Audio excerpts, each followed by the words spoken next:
Wow, we are jumping right in here. We've got Rug Delver versus humans, perhaps? This one is already flying by. We've got a Delver of Secrets, Dreadhorde Arcanist, and Sanctum Prelate and Thalia on the other side, along with a Meddling Mage, and that's actually going to do it. Okay, well then. We did not get all of that one, aside from, I guess, the message that Thalia plus Sanctum Prelate and Meddling Mage is a little bit much for Rug Delver to handle. Scooping it up there, despite having that early Delver. Josh with a really nice playmat. I got to make some topographical designs, or old world maps. It wouldn't actually be topographical out of leather. We should definitely do that. Love Ben's playmat. I'm envious of that one. That is a one-of-a-kind. I hand-painted that one. And I think Ben actually beat me for that in a vintage tournament. I actually play in the vintage events. I have won several of those mats. Vintage is my original format of choice. And, boy, I'll tell you at this point, Legacy is certainly neck and neck with it. Poor Brainstorms is so good. I mean, every once in a while I hear people rallying against Brainstorm, and just... Modern's there for you, man. Like, if you want to play in a format without Brainstorm, like, Modern is totally available. So's Pioneer. Like, there's plenty of formats. Like, we got to have a format where you can play for Brainstorm. It is really fun. And Legacy is that format. Pauper was that. I guess Pauper still is that format. You can do that there. It's not as good because you don't have as good of fetch lands. That format was sweet when you had Gush and Gataxian Probe, but that's a format we probably won't get going too much on camera. I don't know. Right now, the issue with tournaments is we're keeping entry fees at $10, prizes spread out across the top pretty well.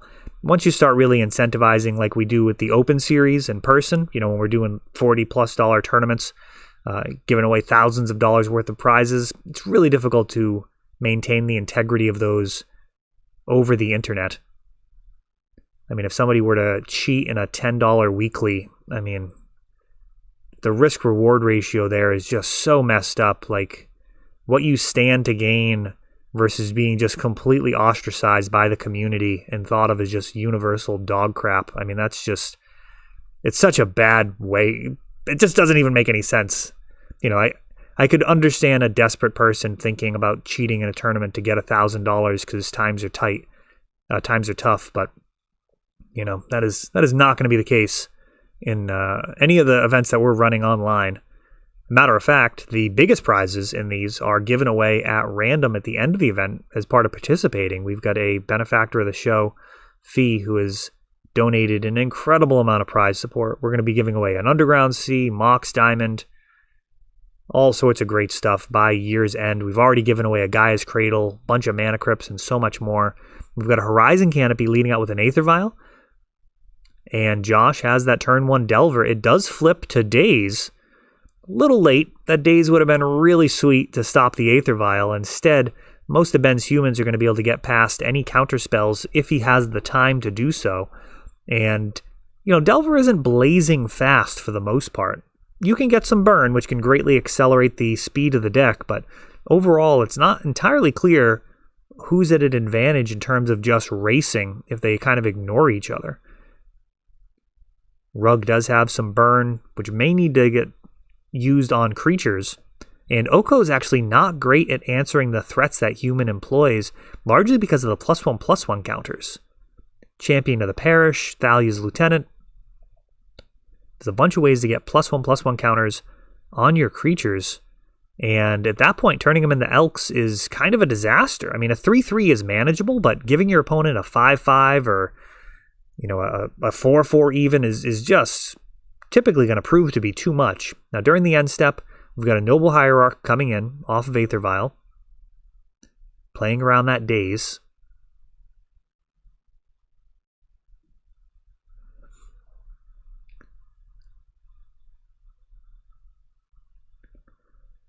Sequencing that to get the champion a +1/+1. And it looks like a lightning bolt on the Noble. I'm actually a little surprised by that. I would imagine the champion being the bigger threat. I don't think that Daze is likely to be good. I'd generally be willing to walk away from it at this stage, given how powerful Aether Vial is. Champion now a 3/3, and we've got a freebooter coming in. Thalia has already come in off of Aether Vial, meaning that any reply that Josh might have is going to need to cost 0 mana and then pay an additional 1 for the Thalia. I think this may be a case of underestimating this 1 mana card. Champion of the Parish looks a little goofy. It feels like something you might just sleeve up in like an EDH deck, but it is absolutely more than worth the slot in Humans, if not one of the selling points of playing the Humans deck. We've got a Daze on the freebooter. Ben's going to pay the 1.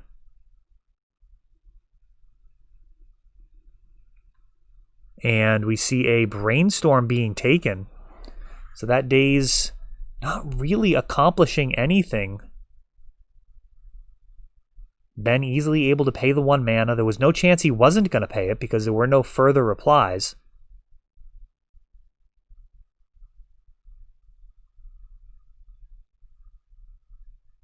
Delver turns sideways, but he's losing this race. This insect is facing down a 7 damage crackback, and a 2 mana Ponder just feels awful here for Rug Delver.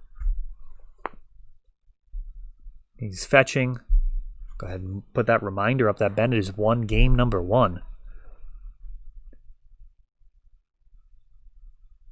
Oko at 4 mana feels significantly worse, but we're going to have a Hooting Mandrills.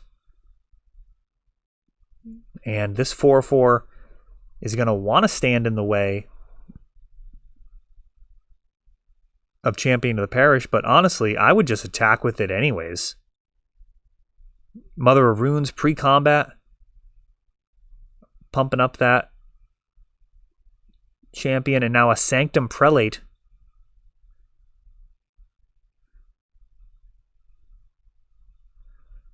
Getting the maximum damage. Some mind games could have been played there. Could swing a 4/4 into the Hooting Mandrills and see if he blocks it.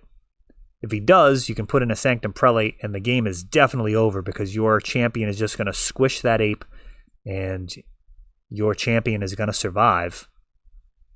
You do end up losing the damage from the Mother of Runes, though. So Ben not getting fancy here, just trying to get through as much damage as possible. And Oko is no answer here for the champion. It's an upgrade for any of the other creatures.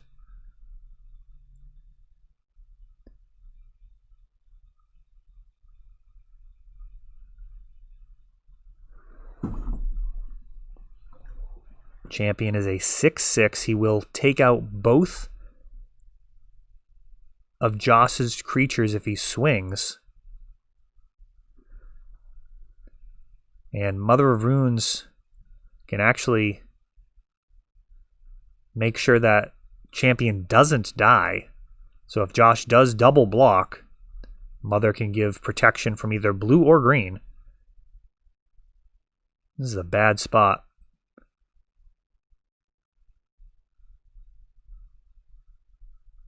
That champion absolutely... Oh, wow. Am I wrong about that Mother Runes? I feel like that's been out for a full round. Oh, perhaps it got elked.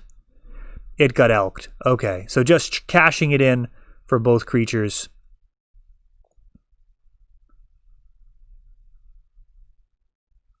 I didn't do the math in my head. Intuitively, it feels like you'd swing with everything that last round, because that way he has to either double block or you push through a ton of damage. But we've got a food token being sacrificed, trying to stay alive here. And that is it.